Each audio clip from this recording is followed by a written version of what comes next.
ciyaartooy afar ku tirsan oo Isbaanish ah kuwaas oo ku aflaxay noloshooda gudaha dalka Ingiriiska isagoo koobab kula guuleystay kooxda kubadda cagta Chelsea si la mid ah kooxda kubadda cagta Arsenal.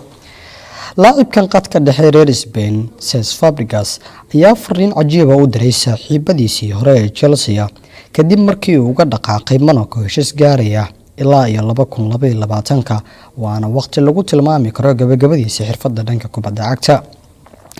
Cesc Fabregas ayaa fariintan u soo mariyay kooxdiisa Chelsea bartiisa rasmiga ah ee Twitter-ka waxaana uu soo yiri dareen kala duwan waxaan u mahadcelinayaa qof walba oo ugu horeeyo malkiilaha kooxda Chelsea Roman Abramovich kaasoo ka dambeeyay ku biirideeda kooxda kubadda cagta Chelsea. sidoo kale waxaan u mahadcelinayaa saraakiisha farsamada iyo kooxda oo iga caawisay inaan hormariyo qaab ciyaareedkayga.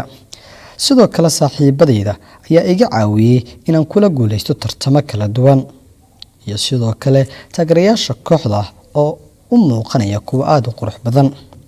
wuxuu ahaa safar aad u weyn anigoo ka murugaysan waxaan idin leeyahay nabadgelyo.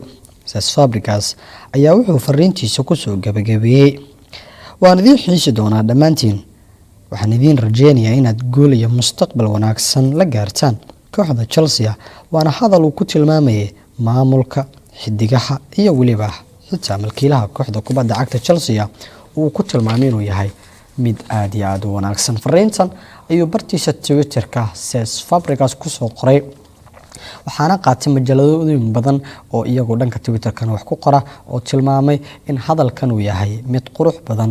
Fabregas uu ku macsalaameeyay kooxdiisa Chelsea wuxuuna kula guuleystay tartamo uu ka mid yahay Premier League xilligii uu joogay macallin Antonio Conte oo hadda shaqaalaaniska ah markii laga buriyay kooxda Chelsea.